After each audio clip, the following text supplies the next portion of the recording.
Hola muchachos, ¿cómo están? Espero se encuentren muy bien. Vamos a continuar con nuestro segundo tema, nuestro siguiente tema, como ya lo habíamos adelantado, etapa virreinal. Bien, hablar de etapa virreinal en el Estado de México o en la Intendencia de México, bastante interesante. Vamos, con la información que hemos podido recabar, nos damos una cierta idea. Justo este curso, en lo personal, me está ayudando porque aprendo, transmito y le va dando sentido a la manera en la que la alimentación en el Estado de México se fue desarrollando. Ojo, nuestro tema va a abarcar o va a abordar los fenómenos históricos sociales con los cuales se fue permeando, se fue marcando la historia de la alimentación en el Estado de México. Lo que corresponde a platillos, lo que corresponde a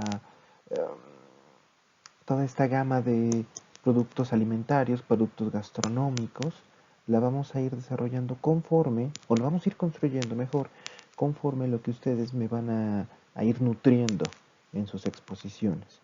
Al final, el documento final, el cual se me está ocurriendo en este preciso instante, es la recabación de todos estos productos, de este bagaje de la alimentación en el Estado de México, en sus distintos municipios, no en todos, sería un trabajo este, faraónico, pero de menos sí en sus distintos municipios que ustedes hicieron la labor de investigar, aunque sea desde casa, para poder construir un primer anclaje, un primer pilar en torno a la alimentación en el Estado de México.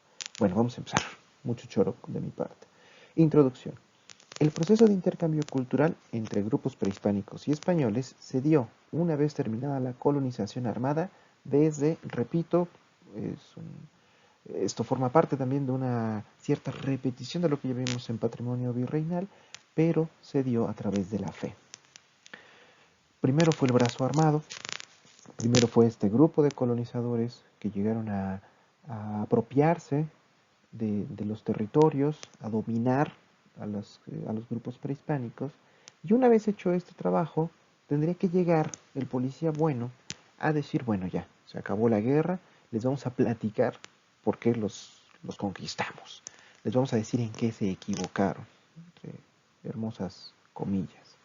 Los primeros evangelizadores en llegar al actual Estado de México fueron los franciscanos, los cuales llegaron desde 1523, pero lograron ya consolidarse en la mayor parte del territorio hasta 1536. El primer punto en asentarse fue Texcoco. ¿Por qué? Porque era considerado el espacio mayormente poblado. Si Tenochtitlan tenía un espacio amplio, era la capital. Después de las batallas hubo una disminución de la población, uno, por los muertos, dos, por las víctimas, no precisamente guerreros, y tres, porque muchos de estos ciudadanos se esparcieron a lo largo del territorio escapando de los conquistadores. Por medio de la evangelización, específicamente en el Estado de México, se va consolidando una fuerza, se va consolidando un brazo ideológico que ayudaría a que las generaciones existentes y las nuevas generaciones reconocieran en la Iglesia Católica como aquella a la que había que seguir. Recordemos que parte de la justificación en la colonización fue salvar las almas de los indígenas salvajes, los cuales eran capaces de comerse a un esclavo, a una doncella, a un niño, a un perro, entre otra clase de sabandijas. Por lo tanto, su uh, misión en la vida era rescatar a estas almas perdidas. De ahí entran, o ahí es donde entran después los evangelizadores. En principio de cuentas, y tomando en consideración las actividades económicas imperantes en la zona, se comenzó por sacralizar y ritualizar el calendario indígena. Recuerdo de este patrimonio prehispánico, dos calendarios, uno por veintenas, el cual nos daba 18 meses, 20 días, 18 meses, y el otro en 30 días, que nos daban los actuales 12 meses, sobrando 5 días, los cuales se sorteaban según las mediciones astrológicas y se iban asignando en distintos meses. Estos días eran de fiesta. Casualmente, cuando se dan cuenta de esta división de calendarios entre el calendario maya de 12 meses y el calendario agrícola de 20, lo único que hacen es ir compaginando algunas fechas, ya lo habíamos platicado. Inicios de febrero, la tamaliza coincide de alguna manera por cierto rango de días, iba a depender del año, con el inicio de la celebración litúrgica, la que se iba a ir preparando para la Semana Santa. Ejemplos como estos podemos ver a lo largo de todo el calendario. ¿A qué correspondían esta similitud entre ambos calendarios, españoles y mesoamericanos? Simple y sencillamente a los ciclos lunares y a los ciclos de cosecha. Así Europa fuera muy fría en invierno y muy calurosa en verano, a comparación de Mesoamérica, que era fría pero no tanto, casi todo el tiempo tenía buen calor y bastantes lluvias en su zona centro. Al menos el proceso de agricultura, al menos ciertos procesos de florecimiento, como lo que hemos visto en estos días, con intensas lluvias y los árboles, los arbustos, los pastos crecen de manera vertiginosa, o sea, rápida. Mismos fenómenos pasaban entre ambos espacios, entre ambos mundos, por así llamarlo. Por lo tanto, esta recombinación de los calendarios fue muy sencilla para ellos. De esta manera, las fiestas tradicionales mesoamericanas fueron convertidas o compaginadas con sucesos católicos, como ya los explicamos, donde los principales actores de estas representaciones eran los propios indígenas. Ojo, los franciscanos cuando se dieron cuenta que los indígenas los veían como los otros, lo único que necesitaron hacer fue seleccionar así a algún número de indígenas, ya fuera convertidos o en un proceso de conversión. Una vez entregados a la Iglesia Católica, lo único que hicieron fue decirles a esos indígenas qué hacer. En Semana Santa, los romanos golpearon a Jesús. Tú vas a ser Jesús y ustedes se van a vestir de romanos y van a hacer la representación en frente de sus hermanos indígenas. Es cosa que se sigue haciendo. Por lo tanto, este tipo de escenificaciones dio paso a las fiestas litúrgicas ya hechas o elaboradas con propios indígenas. De esta manera ya no veías al español, sino veías a un par, a una persona de tu propia comunidad. Pasado el tiempo, en el ya mencionado 1535, la población se dividió, esto por la gran cantidad de personas que se juntaron. Recuerden que cuando todo esto cae, cuando el imperio, por ejemplo, el imperio mexica cae, se congregan a todos los indios y se les destina un espacio donde vivir, los llamados pueblos de indios. En estos espacios ellos empezaron a practicar sus rituales, todavía continuaban con ciertos rituales mesoamericanos o prehispánicos, pero también trabajaban la tierra, trabajaban textiles, trabajaban madera, lo que ellos hacían rutinariamente. Cuando esta población fue demasiada, el gran miedo fue que se amotinaran y vencieran a los españoles. 2, la cantidad de alimento disponible no era suficiente, por lo tanto se tenía que buscar una manera de garantizarlo. Recuerden que una cosa era decir, eran seres humanos y otra eran mano de obra barata. Y 3, de esta manera podían seguir evangelizando a otros grupos y dominando mejor el territorio. De esta manera se dividieron y fueron repartidos en 4 conventos. El de México, los que se quedaron ahí, el de Texcoco, los que tuvieron nada más ese pequeño cambio, otros se llevaron a Tlaxcala y otros más en Huecotzingo. Sí, está bien dicho, Huecotzingo, o algo así. De esta forma, tanto conquistadores como evangelizadores fueron avanzando por el territorio. Sistemas de conquista, despacito, en silencio y sin mucha violencia. Se tiene registro que para 1525, años atrás, ya se había llegado a Toluca. Consolidaron Su influencia en Toluca, Sinacantepec, Calimaya, Jilotepec y Metepec. Los franciscanos se podría considerar como los más importantes, los primeros, a los que les tocó, coloquialmente, como se dice, picar piedra e ir rompiendo esas brechas.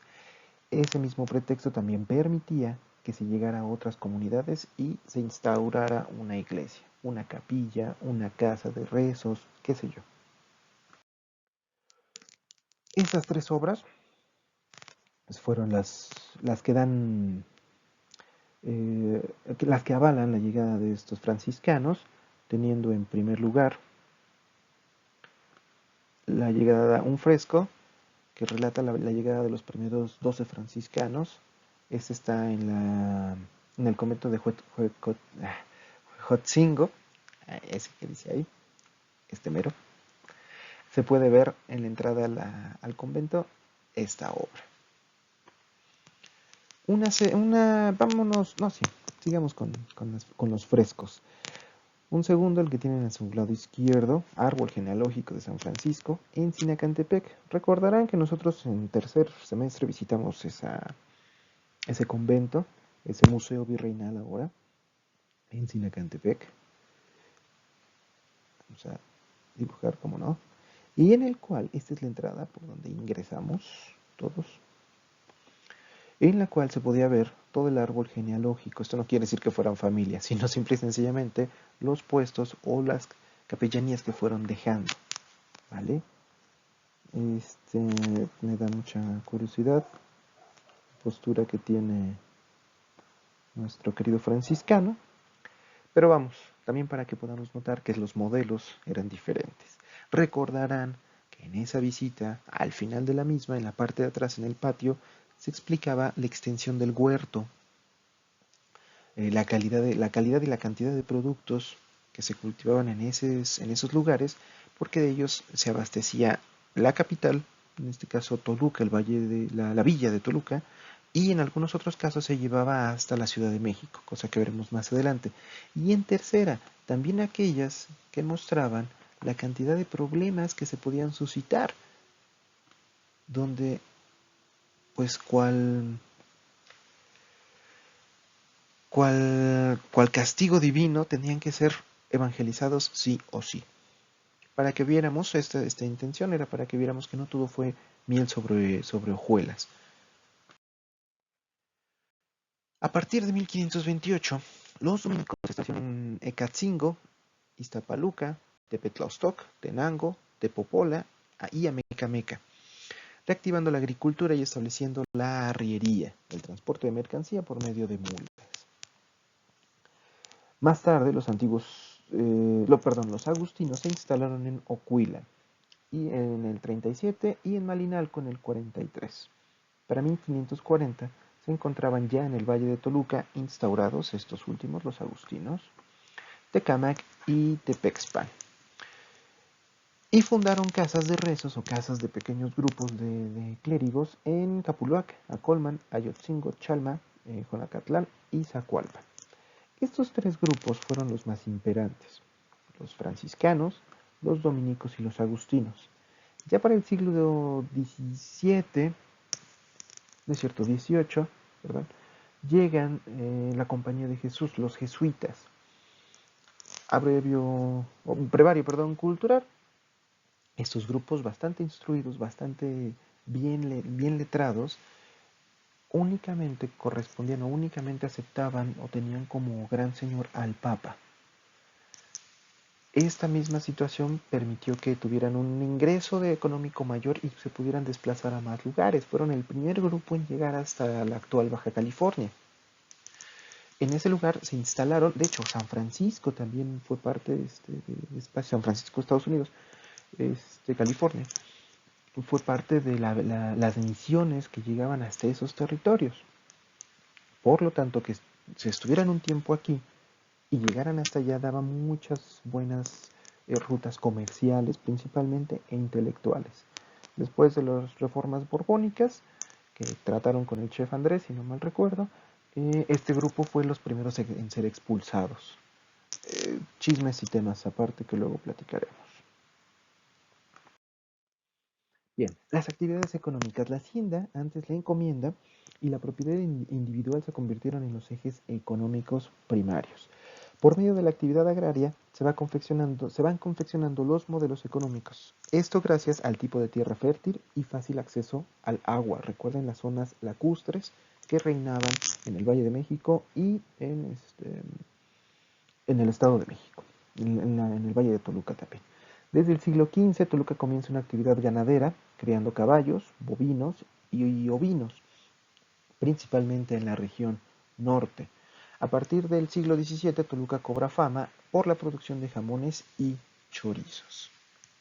Ojo aquí, llévense el dato para los que están interesados en la investigación acerca del ovino.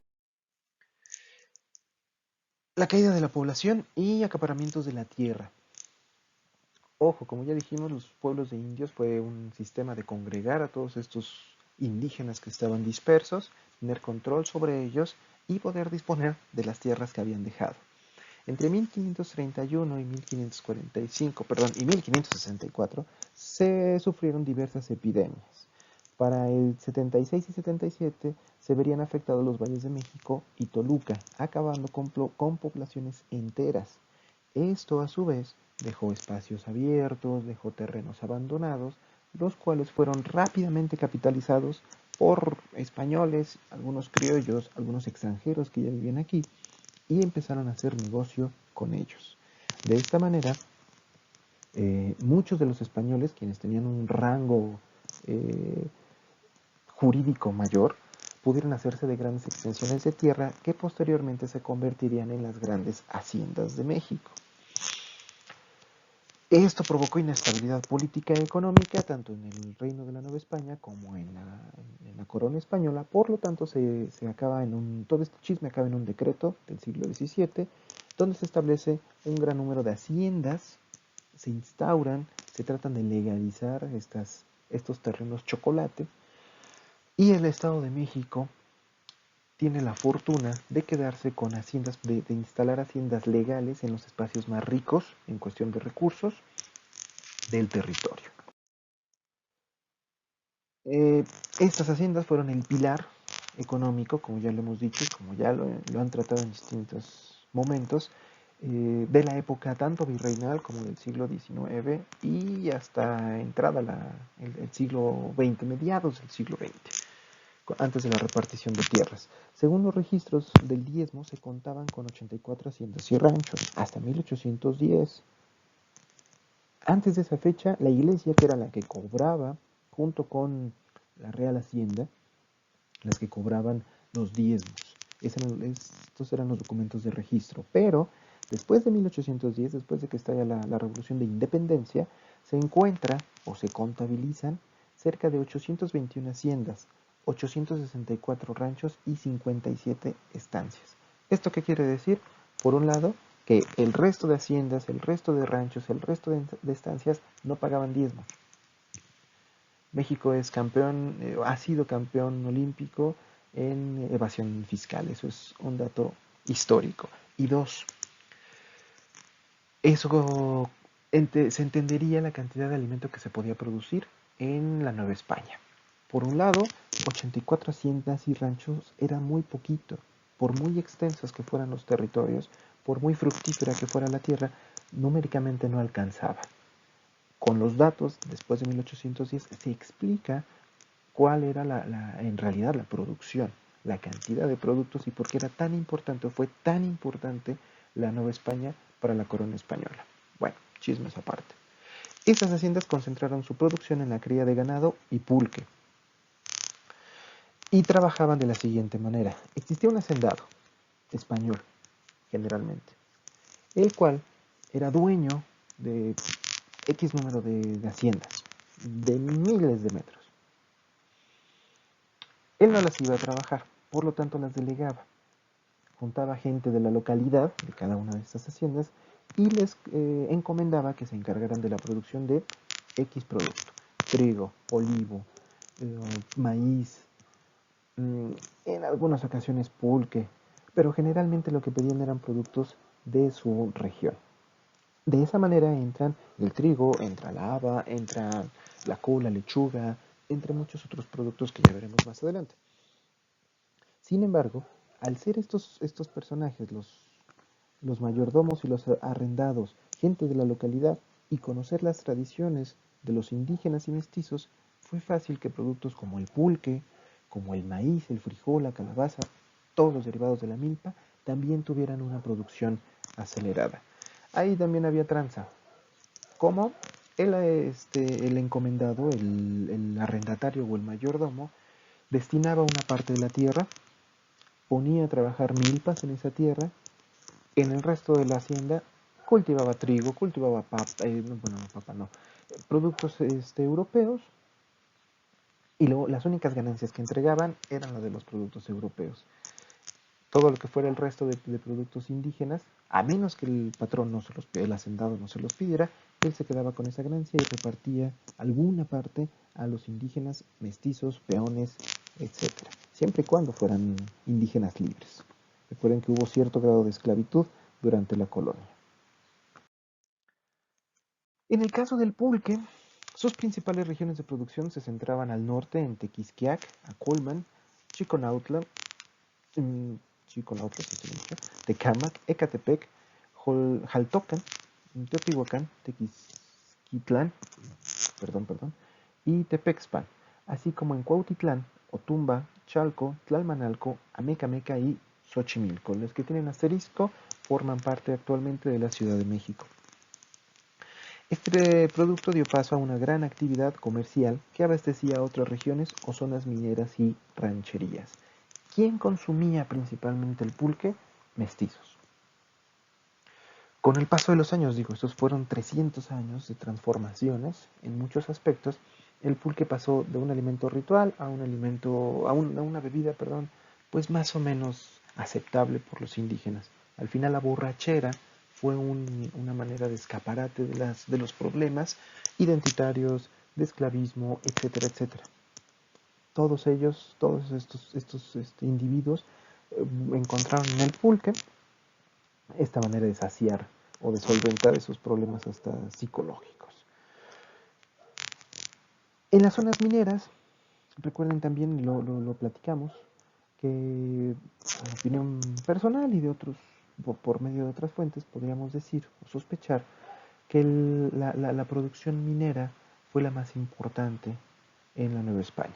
A través de ella se logró consolidar un imperio económico y eso trajo mucha inversión de la corona española. La producción agrícola solamente servía, en cierta medida, para abastecer las necesidades de los mineros y el resto de la población. Las rancherías, misma manera, producción de ganado, producción de algún otro tipo de productos, pero que estuvieran ligados a la minería, todos los insumos que estaban en torno a esta actividad.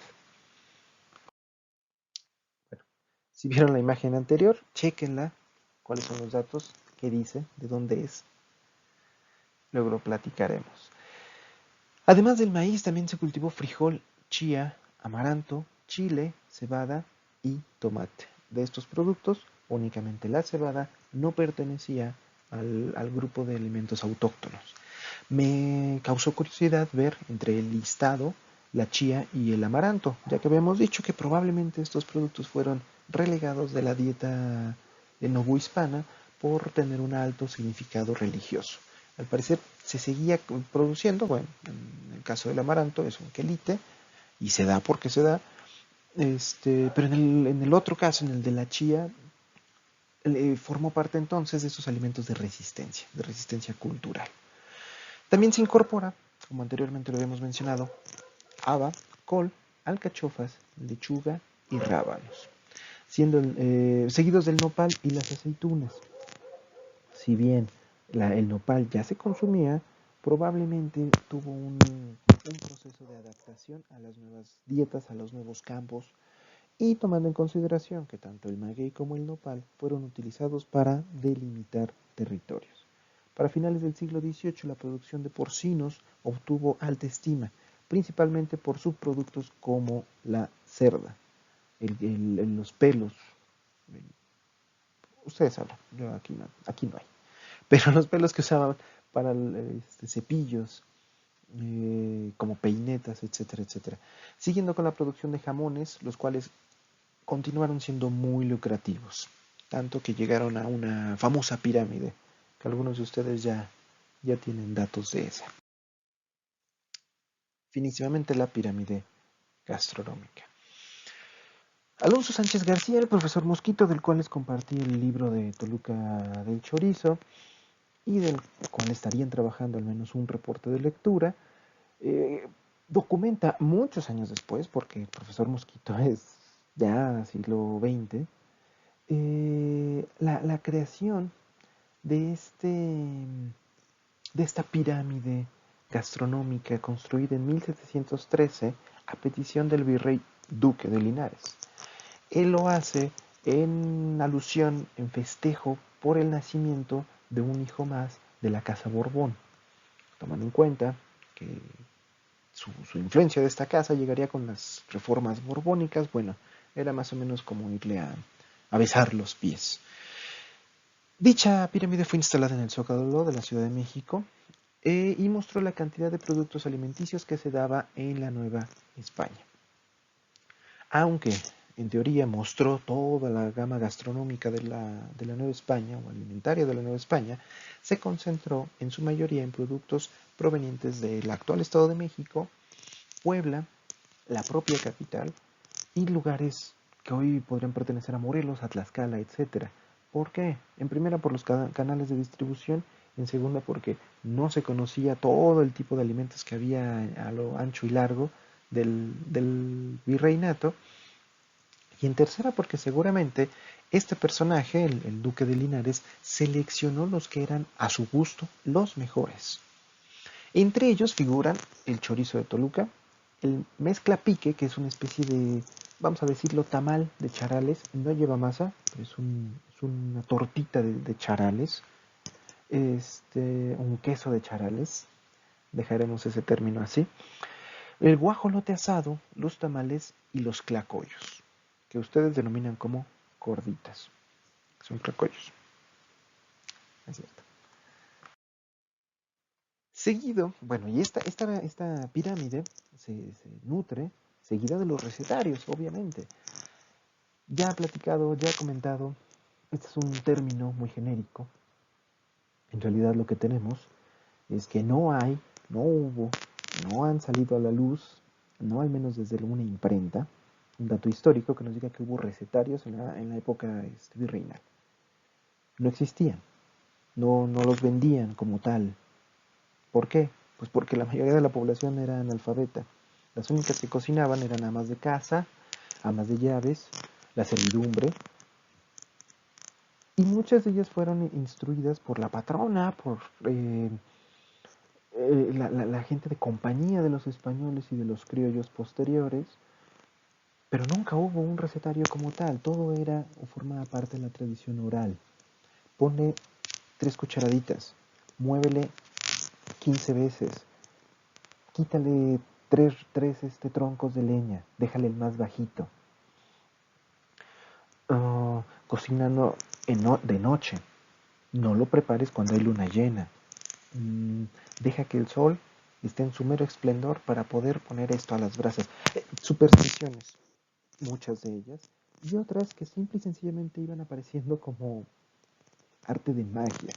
Persina la comida una vez terminada y tápala. Aléjala del sol. Ponle un trapo húmedo para que no se agre. Cosas por el estilo que seguramente seguimos escuchando en la tradición de nuestras familias. Bueno, eso sí, cada casa famosa, cada casa de españoles, de criollos, de personajes de relevancia, tenía sus notas de cocina, las cuales estaban a resguardo de la servidumbre. Estas podían tener solamente tips, marcas, por eso eran notas de cocina. La receta entera nunca aparecía. Años más tarde, cuando se empezó a hacer investigación histórica en torno a estos productos, se buscó dónde encontrar, ¿no? El recetario completo. No existía. Por lo tanto, contamos con esto. Y por mera su posición gastronómica, por su posición de la cocina, se fueron complementando estos recetarios. Eso es lo que hoy tenemos como los recetarios de Sor Juana Inés de la Cruz, que vamos a ver, no me adelanto, que vemos en este instante, ¿no? El recetario novohispano, el de Dominga de Guzmán, el del el hermano Fray Jerónimo de San Pelayo, etcétera, etcétera. Pero muchos de ellos sin un fundamento histórico de documento que contuviera la receta entera y, peor aún, que se publicara como tal, que se escribiera como tal, que se lo colocara en la biblioteca del convento, de la cofradía, de la iglesia, de la capellanía como recetario de cocina, no era tal. Se iba trabajando mucho sobre la marcha. De ahí que platillos como el mole poblano, el mole oaxaqueño, los futuros chiles en nogada, eh, tengan este dejo de misterio, este dato así como, ay, habrá pasado y se le ocurrió, se le apareció Juan Bailón, etcétera, etcétera. Lo dejo, lo dejo como dato. Y finalmente, lo que sí podemos congregar, constatar, es el tipo de dieta que se llevaba. Tomando en consideración la estratificación social, así como el uso de suelo, podemos clasificar las siguientes dietas.